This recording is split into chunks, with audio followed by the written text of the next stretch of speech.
Hi అండి. మనం ఇప్పుడు 10th క్లాస్లోని 22nd లెసన్ అయిన పౌరులు ప్రభుత్వాలు అనే లెసన్ని చెప్పుకుందాము. సమాచార హక్కు చట్టం 2005న కేంద్ర ప్రభుత్వం ఆమోదించింది. మన సమాచార హక్కు చట్టాన్ని కేంద్ర ప్రభుత్వం 2005లో ఆమోదించింది.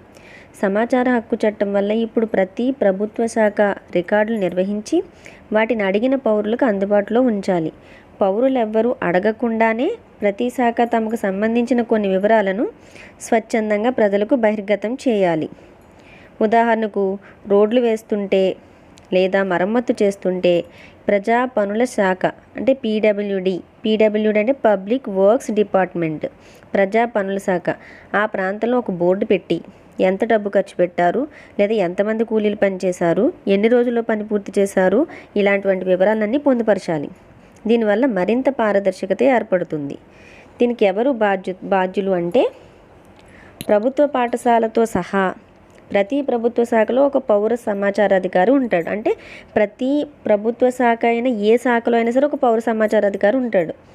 అదే శాఖలో ఒక అప్పిలేట్ అధికారి కూడా ఉంటారు.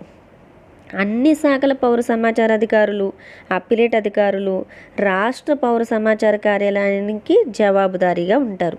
అంటే అన్ని జిల్లాల్లోని, మండలాల్లోని ఇలా ఉన్న ప్రతి ఒక్క చోట ఉన్న అప్పిలేట్ అధికారులు కానీ పౌర సమాచార అధికారులు కానీ ఎవరికి బాధ్యులు అంటే రాష్ట్ర పౌర సమాచార కార్యాలయానికి జవాబుదారీగా ఉంటారు. అంటే అక్కడ ఆన్సర్ చేయాల్సి ఉంటుంది. వీళ్ళు రాష్ట్ర సమాచార కమిషనర్లు అంటారు. వీళ్ళు ఏదైనా ప్రభుత్వ శాఖ కేంద్ర ప్రభుత్వం కిందకు వస్తే కేంద్ర సమాచార కమిషనర్తో కూడిన కేంద్ర సమాచార కార్యాలయానికి జవాబుదారీగా ఉంటారు. ఇప్పుడు ఒక శాఖ ఉంది, అది కేంద్ర ప్రభుత్వం కిందకు వస్తుంది. అప్పుడు కేంద్ర సమాచార కమిషనర్తో కూడిన కేంద్ర సమాచార కార్యాలయానికి వాళ్ళు జవాబుదారీగా ఉండాలి. అలాగే ప్రధాన ఎన్నికల కమిషనరు, న్యాయ వ్యవస్థ మాదిరి సమాచార కార్యాలయాలు కూడా స్వయం ప్రతిపత్తిని కలిగి ఉంటాయి. ఇప్పుడు సమాచార కార్యాలయం స్వయం ప్రతిపత్తిని కలిగి ఉంటుంది. వేటిలా అంటే ఎన్నికల కమిషనరు, న్యాయ వ్యవస్థ వలె అన్నమాట. నెక్స్ట్ పీడబ్ల్యూడి మండల లేదా జిల్లా కార్యాలయంలో సమాచారం కోసం మీరు దరఖాస్తు చేసుకోవచ్చు. మీరు పీడబ్ల్యూడి జిల్లా కార్యాలయం దరఖాస్తు చేశారనుకోండి, అక్కడ మండల శాఖ ద్వారా సమాచారం పొందమని వాళ్ళు బదులు ఇవ్వడానికి లేదు. అంటే మండలానికి వెళ్ళి మనం దరఖాస్తు చేసుకుంటే వెళ్ళండి జిల్లా దాంట్లో తీసుకోండి అని చెప్పడానికి లేదు. ఒకవేళ మీరు పీడబ్ల్యూడి మండల కార్యాలయంలో దరఖాస్తు చేస్తే ఈ సమాచారం జిల్లా కార్యాలయం నుంచి తీసుకోమని చెప్పడానికి లేదు. ఒకవేళ వాళ్ళ దగ్గర సమాచారం లేకపోతే సమాచారం ఉన్న అధికారి నుంచి సమాచారం పొంది దానిని అందజేయడం వాళ్ళ బాధ్యత. పీడబ్ల్యూడిలోని పౌర సమాచార అధికారులు వీటికి జవాబుదారీగా ఉంటారు. అవసరమైతే రాష్ట్ర కేంద్ర సమాచార కమిషనర్లు సంబంధిత పౌర సమాచార అధికారికి జరిమానా విధించవచ్చు. ఏదైనా మిస్టేక్ చేసినా సమాచారం ఇవ్వను అన్నా వాళ్ళకి జరిమానా విధిస్తారు. ఎవరు విధిస్తారంటే రాష్ట్ర కేంద్ర సమాచార కమిషనర్లు విధిస్తారు. నిర్దేశిత సమయంలోపు సరైన సమాచారం ఇచ్చేలా రాష్ట్ర కేంద్ర సమాచార కమిషనర్లు చూడవచ్చు. ఒకవేళ ఎవరైనా పౌర సమాచార అధికారి సమాచారాన్ని ఇవ్వడానికి తిరస్కరిస్తే ఈ రాష్ట్ర కేంద్ర సమాచార కమిషనర్ల ఆదేశాల మేరకు వాళ్ళని శిక్షించవచ్చు. సమాచార హక్కు చట్టం కిందకి వచ్చే ప్రభుత్వ సంస్థలను చట్టం ఈ క్రింది విధంగా గుర్తించింది. అంటే మనం సమాచార హక్కు చట్టం కిందికి ఏ ప్రభుత్వ సంస్థలు వస్తాయో ఇప్పుడు చెప్పుకుందాం. రాజ్యాంగం క్రిందే ఏర్పడిన సంస్థ, పార్లమెంటు లేదా రాష్ట్ర శాసనసభల ప్రకారం ఏర్పడిన సంస్థ, సంబంధిత ప్రభుత్వ ఆదేశాలు లేదా నోటిఫికేషన్ ద్వారా ఏర్పడిన సంస్థ, అదే ప్రభుత్వ సంస్థ, ప్రభుత్వ నియంత్రిత సంస్థ, ప్రభుత్వం నిధులు సమకూర్చిన సంస్థలు ఈ చట్టం కిందకు వస్తాయి. ప్రత్యక్షంగా లేదా పరోక్షంగా గణనీయ మొత్తంలో ప్రభుత్వ నిధులు అందే స్వచ్ఛంద సంస్థలు కూడా ఈ చట్టం కిందకు వస్తాయి. ఇక సమాచార హక్కు చట్టం 2005 ప్రకారం ప్రభుత్వ సంస్థలు కంప్యూటరైజ్డ్ రూపంలో సమాచారాన్ని భద్రపరచాలి. దానికి సంబంధించిన సమాచారాన్ని ముందస్తుగానే వెల్లడి చేయాలి.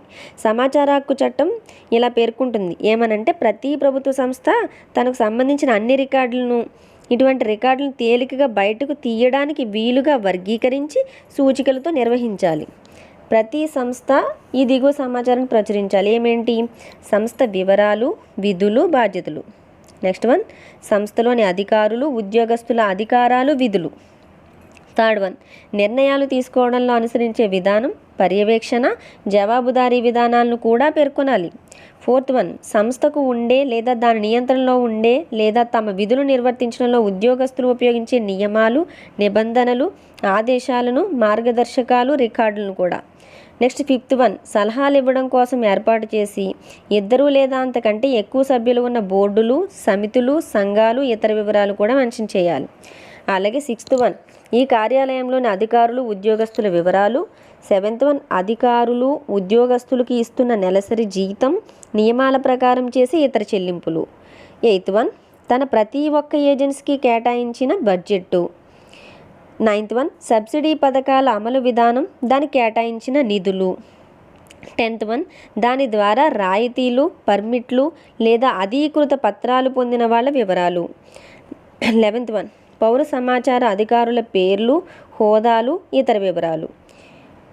నెక్స్ట్, ప్రభావిత వ్యక్తికి పరిపాలనా సంబంధము లేదా న్యాయ స్వరూపం గల నిర్ణయాలకు కారణాలను తెలియచేయాలి.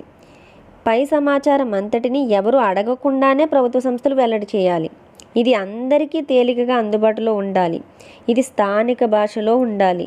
దీనికి ఏదైనా డబ్బు చెల్లించాల్సి ఉంటే అది ప్రజలకు భారం కాకుండా ఉండాలి. ఇక సమాచారం వెల్లడి చేయడానికి మినహాయింపులు అంటే ఇవి వెల్లడి చేయనవసరం లేదు. అంటే ఇవి ఏమొస్తాయంటే భారతదేశ సార్వభౌమత్వం, సమగ్రతలను ప్రభావితం చేసే సమాచారం, విదేశీ శక్తుల సందర్భంలో కీలక ఆర్థిక శాస్త్రీయ ప్రయోజనాలు కలిగి ఉండే అంశాలు, పార్లమెంటు లేదా రాష్ట్ర శాసనసభల హక్కులకు భంగం కలిగించే సమాచారం, గోప్యంగా ఉంచుతారన్న భావనతో విదేశ ప్రభుత్వాల నుంచి అందిన సమాచారం, ఒక వ్యక్తి జీవితానికి లేదా భౌతిక భద్రతకు భంగం కలిగించే సమాచారం, అంతిమ నిర్ణయం తీసుకోవడానికి ముందు మంత్రులు లేదా సెక్రటరీల బృందం ముందు ఉంచే కేబినెట్ పత్రాలు లేదా రికార్డులు. ఇవి మనకి వెల్లడి చేయనవసరం లేదు. ఇంకా సమాచార హక్కు ప్రజలు ఏ పౌరుడైనా ప్రభుత్వానికి సంబంధించి ఏ శాఖలోనైనా రికార్డు రూపంలో ఉండే సమాచారం కావాలని అడగవచ్చు. ఆ సమాచారం తనకి ఎందుకు కావాలో వివరించాల్సిన అవసరం లేదు.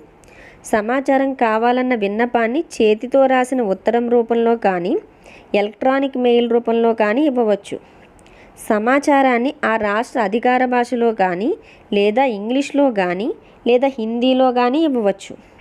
ఒకవేళ ఒక వ్యక్తి ఉత్తరం రాయలేకపోతే పౌర సమాచార అధికారి లేదా రాష్ట్ర పౌర సమాచార అధికారి వద్ద మౌఖికంగా చెప్పడం ద్వారా కూడా దరఖాస్తు చేసుకోవచ్చు. అంటే వాళ్ళ అక్షరాస్యులు కానట్లయితే వాళ్ళ నోటితో వాళ్ళ మౌఖికంగా చెప్పినా అది వాళ్ళు దరఖాస్తు కింద లెక్క అవుతుంది. సమాచారాన్ని సేకరించే వ్యక్తి తాను ఎవరో తెలియజేయాల్సిన అవసరం లేదు. అయితే సమాచారం పంపించడానికి పోస్టల్ చిరునామా మాత్రం అందజేయాలి. సమాచారాన్ని పొందడానికి పౌరులు నామమాత్రమైన రుసుమును చెల్లించాల్సి ఉంటుంది. ఇది ఎక్కడి కార్యాలయం అనే దాన్ని బట్టి 5 నుంచి 10 రూపాయల మధ్య ఉంటుంది. అలాగే దారిద్ర్య రేఖను దిగువన అంటే అతను లేదా ఆమె ఈ రుసుము చెల్లించిన అవసరం లేదు. అంటే దారిద్ర్య రేఖను దిగువన ఉన్న వాళ్ళు ఏ రుసుమును చెల్లించిన అవసరం లేదు. కాబట్టి ఈ చట్టం అనేక విధాలుగా అందరికీ సమాచారం అందుబాటులో ఉండేలా చేసింది. ఇక న్యాయ సేవా ప్రాధికార సంస్థ అంటే ఇప్పటి వరకు మనం సమాచార హక్కు చట్టం గురించి చెప్పుకున్నాము. ఇప్పుడు న్యాయ సేవా ప్రాధికార సంస్థ గురించి చెప్పుకుందాం. ప్రజలకు ఉచిత న్యాయ సేవలు అందించడానికి మన దేశంలో ఒక విధానం ఉంది. న్యాయ సేవల ప్రాధికార సంస్థ సవరణ చట్టం 2002 ప్రకారం సమాజంలోని బలహీన వర్గాలకు ఉచిత న్యాయ సేవలు అందించడానికి న్యాయ సేవా పీఠాలను ఏర్పాటు చేస్తారు. ఆర్థిక లేక ఏ ఇతర కారణాల వల్లనైనా ఏ పౌరుడికి కూడా న్యాయం లభించకుండా ఉండకూడదు అన్న ఉద్దేశంతో వీటిని ఏర్పాటు చేశారు. దీనివల్ల న్యాయ వ్యవస్థ సమాన అవకాశాల ప్రాతిపదికన అందరికీ న్యాయాన్ని అందిస్తుంది. న్యాయ సేవల పీఠాల చట్టం 1987ని 1994లోను తిరిగి 2002లోను సవరించారు. దీని కింద లోక్ అదాలత్లను అంటే ప్రజా న్యాయ పీఠాలను ప్రతి రాష్ట్రంలోనూ ఏర్పాటు చేశారు.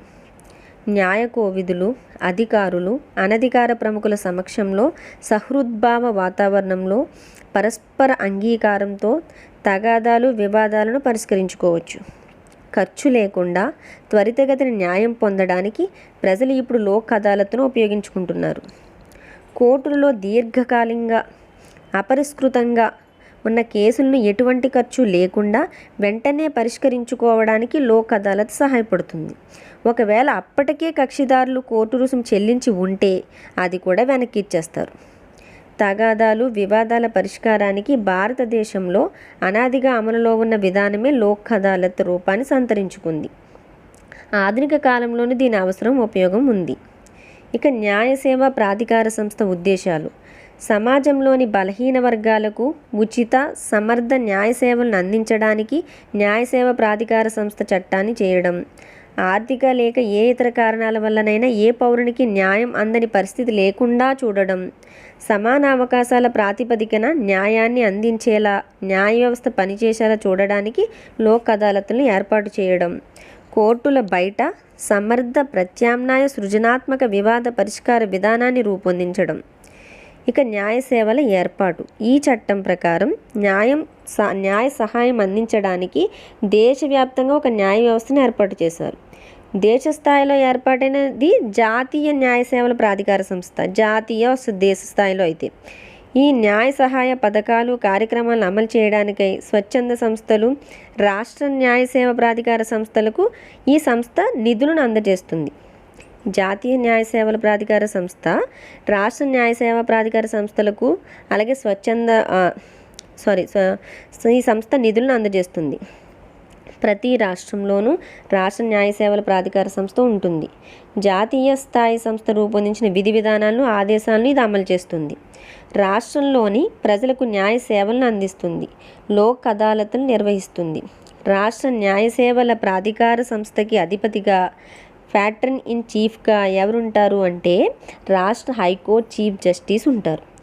పదవిలో ఉన్న లేదా పదవీ విరమణ చేసిన హైకోర్టు జడ్జి దీనికి కార్యనిర్వాహక చైర్మన్గా నామినేట్ చేస్తారు. అంటే రాష్ట్ర న్యాయ సేవల ప్రాధికార సంస్థకి ప్యాట్రన్ ఇన్ చీఫ్గా రాష్ట్ర హైకోర్టు చీఫ్ జస్టిసు, అలాగే కార్యనిర్వాహక చైర్మన్గా హైకోర్టు జడ్జి ఉంటారు. న్యాయ సహాయ కార్యక్రమాలు, పథకాలను అమలు చేయడానికి ప్రతి జిల్లాలో జిల్లా న్యాయ సేవల ప్రాధికార సంస్థను ఏర్పాటు చేశారు. ఇప్పుడు జాతీయ అయింది, రాష్ట్రంలో అయింది, జిల్లాలో. ఈ జిల్లాలో ఎవరుంటారు? జిల్లా జడ్జి దీనికి ఎక్స్ అఫీషియో చైర్మన్గా ఉంటారు. ఇతర సభ్యులను రాష్ట్ర ప్రభుత్వం నామినేట్ చేస్తుంది. ప్రతి మండలము లేదా కొన్ని మండలాలకు మండలం లేదా తాలూకా న్యాయ సేవల సంఘాలు ఉంటాయి. ఆ పరిధిలో లోక్ అదాలత్లు నిర్వహించడం, న్యాయ సేవా కార్యక్రమాలను సమన్వయం చేయడం దీని బాధ్యత. సంఘ పరిధిలో పనిచేస్తున్న సీనియర్ సివిల్ జడ్జి మండల న్యాయ సేవల సంఘానికి అధిపతిగాను ఎక్స్ అఫీషియో చైర్మన్గాను ఉంటారు. రాష్ట్రానికైతే హైకోర్టు చీఫ్ జస్టిస్ అని చెప్పాను, జిల్లాకైతే జిల్లా జడ్జి ఉంటారు, మండలానికైతే సీనియర్ సివిల్ జడ్జి ఉంటారు. నెక్స్ట్ న్యాయ సేవల ప్రాధికార సంస్థల విధులు. న్యాయాలు సేవల ప్రాధికార సంస్థ వివిధ స్థాయిలలో ఈ క్రింది పేర్కొన్న విధులను నిర్వర్తిస్తుంది. చట్టంలో పొందుపరిచిన ప్రకారం అర్హులైన వ్యక్తులకు న్యాయ సేవలు అందించడం, లోక్ అదాలత్లు నిర్వహించడం, ముందస్తు నివారణ, వ్యూహాత్మక న్యాయ సహాయ కార్యక్రమాలను చేపట్టడం, న్యాయ సేవల ప్రాధికార సంస్థ నిర్ణయించి ఇతర విధులను నిర్వర్తించడం. ఇక న్యాయ సేవల ప్రాధికార సంస్థ ద్వారా ఎటువంటి న్యాయ సహాయ సదుపాయాలు అందుతాయి అంటే లోక్ అదాలత్ల ద్వారా న్యాయ సేవల ప్రాధికార సంస్థ దీర్ఘకాలంగా కోర్టుల్లో ఉన్న కేసులను తక్కువ కాలంలో ఎటువంటి ఖర్చు లేకుండా పరిష్కరిస్తుంది. వైవాహిక వివాదాలు, భరణానికి సంబంధించిన కేసులు, భర్త అత్తవారింటి వేధింపులకు సంబంధించిన కేసులు, గృహహింస కేసులు, అన్ని రకాల సివిల్ కేసులు, భూ వివాదాలు, చట్టరీత్యా రాజీకి అర్హమైన అన్ని రకాల క్రిమినల్ కేసులు వంటి వాటిని ఇది చేపట్టవచ్చు. ఈ విధమైన కేసులను ఎటువంటి రుసుములు, ఖర్చులు లేకుండా లోక్ అదాలత్ల ద్వారా అందరికీ ఆమోదయోగ్య రీతిలో శాశ్వతంగా పరిష్కరించుకోవచ్చు. ఇక న్యాయ సేవల సంస్థ ద్వారా ఎవరు ప్రయోజనం పొందుతారంటే కింది పేర్కొన్న వ్యక్తులు ఉచిత న్యాయ సహాయానికి అర్హులు. ఎవరు? షెడ్యూల్డ్ కులాలు లేదా షెడ్యూల్డ్ జాతులకు చెందిన వ్యక్తులు, మానవ అక్రమ రవాణా బాధితులు లేదా భిక్షాటకులు, స్త్రీలు, పిల్లలు, మతిస్థిమితం లేనివారు లేదా అంగవైకల్యం ఉన్నవారు. 5th వన్, పెను విపత్తు, జాత్యహంకార, హింస, కుల వైషమ్యాలు, వరదలు, కరువులు, భూకంపాలు, పారిశ్రామిక విపత్తులకు గురైన వారు కూడా. అలాగే పారిశ్రామిక కార్మికులు.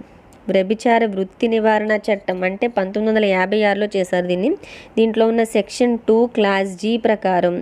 అలాగే రక్షణ గృహం లేదా బాల నేరస్తుల న్యాయ చట్టం 1986లోని సెక్షన్ 2 క్లాస్ J ప్రకారం. బాల నేరస్తుల గృహం లేదా మానసిక ఆరోగ్య చట్టం 1987లో సెక్షన్ 2 క్లాస్ G ప్రకారం. మానసిక వ్యాధి చికిత్సాలయం లేదా మానసిక రోగుల సంరక్షణాలయంలో నిర్బంధంలో ఉన్న వ్యక్తులు, అలాగే ₹1,00,000 వార్షిక ఆదాయం ఉన్న వ్యక్తులు కూడా ఈ న్యాయ సేవల సంస్థకి ప్రయోజనం పొందే వాళ్ళు అర్హులు అన్నమాట. ఎవరికి ఎలా దరఖాస్తు చేసుకోవాలి అంటే దీర్ఘకాలంగా పెండింగ్లో ఉన్న తమ వివాదాలు, తగాదాలు, కోర్టు కేసులను పరిష్కరించుకోదలిచిన వ్యక్తులు తమ కేసు పూర్వాపరాలు, కావలసిన పరిష్కారం వివరిస్తూ సంబంధిత పత్రాలు మరియు తమ అర్హతను తెలియజేసే పత్రాలతో అఫిడవిట్ దాఖలు చేసి సత్వర ఉచిత న్యాయాన్ని కోరవచ్చు. అలాగే జిల్లా స్థాయిలో ఎవరికి దరఖాస్తు చేసుకోవాలంటే కార్యదర్శికి లేదా జిల్లా న్యాయ సేవల ప్రాధికార సంస్థకి లేదా జిల్లా కోర్టు భవనాలకి మనం దరఖాస్తు చేసుకోవచ్చు. రాష్ట్ర స్థాయిలో అయితే సభ్య కార్యదర్శికి, రాష్ట్ర న్యాయ సేవల ప్రాధికార సంస్థకి, న్యాయ సేవా సదన్, సిటీ సివిల్ కోర్టు భవనాలు, హైకోర్టు భవనాలు, హైదరాబాద్ 500066 లేదా హైకోర్టులో ఉన్న కేసులలో న్యాయ సహాయం కోరే వ్యక్తులు, కార్యదర్శి, హైకోర్టు న్యాయ సేవల ప్రాధికార సంస్థ, హైకోర్టు భవనాలకి మనం దరఖాస్తు చేసుకోవచ్చు. లోక్ అదాలత్ వల్ల మనకి కలిగే ప్రయోజనాలు, వివాదాల పరిష్కారం గురించి చెప్దాం. ఎటువంటి కోర్టు రుసుము ఉండదు. ఒకవేళ కోర్టు రుసుము అప్పటికే చెల్లించి ఉంటే లోక్ అదాలత్లో కేసు పరిష్కరించబడినప్పుడు నియమాలకు లోబడి రుసుమును తిరిగి ఇచ్చేస్తారు. వివాదాల వేగవంత విచారణ విధానంలో వెసులుబాటు అన్నవి లోక్ అదాలత్లోని ముఖ్యమైన అంశాలు. వివాదాలను లోక్ అదాలత్ పరిష్కరించే క్రమంలో పౌర విచారణ స్మృతి, సాక్ష్యాల చట్టం వంటి వాటిల్లో పేర్కొన్న విధానాలను ఖచ్చితంగా పాటించాలని ఏమీ లేదు. తమ సలహాదారు ద్వారా వివాదంలోని కక్షిదారులు నేరుగా జడ్జితో సంభాషించవచ్చు. ఇది సాధారణ న్యాయస్థానాల్లో సాధ్యం కాదు. అంటే ఈ లోక్ అదాలతుల్లో నేరుగా జడ్జితో మనం మాట్లాడవచ్చు. అదే సాధారణ న్యాయస్థానంలో వీలు పడదన్నమాట. లోక్ అదాలత్ ఇచ్చే తీర్పును వాది ప్రతివాదులు గౌరవించాలి. సివిల్ కోర్టు ఇచ్చే తీర్పుకు ఉండే విలువ దీనికి కూడా ఉంటుంది. వివాద అంతిమ పరిష్కారం ఆలస్యం కాకుండా ఉండడానికి దీనిపై అప్పీల్ను అనుమతించరు. ఇంకా అప్పీల్ చేసుకోరాదు. అడ్వకేట్ల ద్వారా ఉచిత న్యాయ సలహా అందిస్తారు. కోర్టులలో కేసును వాదించడానికి అడ్వకేట్లను నియమిస్తారు. ఉచిత న్యాయ సేవలు, మద్దతుకు అర్హులైన వ్యక్తులకు సంబంధించిన కోర్టు కేసులలో కోర్టు ఖర్చులను భరిస్తారు. తీర్పు నకళ్లను ఉచితంగా అందజేస్తారు. అయితే ఇక్కడికి టాపిక్ కంప్లీట్ అయింది. ఇక్కడ కొన్ని క్వశ్చన్స్ ఇచ్చారు, చేద్దాము. భారత రాజ్యాంగంలో సమాచార హక్కు ఏ ఆర్టికల్లో ఉందని అడుగుతున్నాడు.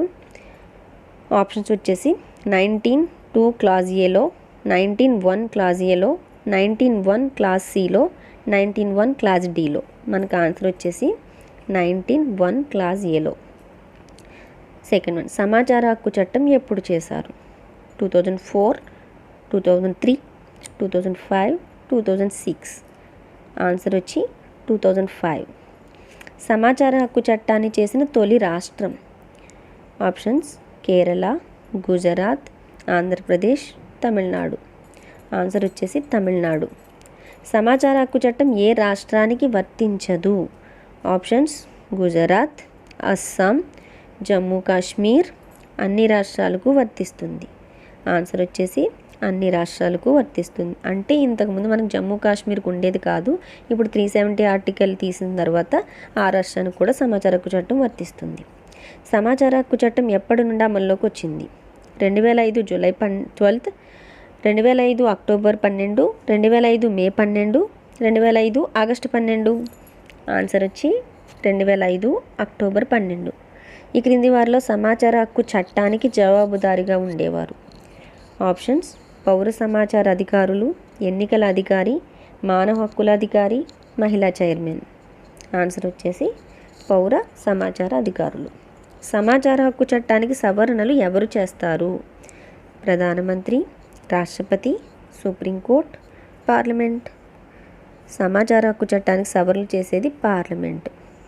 ఓకే అండి, నెక్స్ట్ వీడియోలో వేరే లెసన్తో మనం వేరే లెసన్ చెప్పుకుందాం.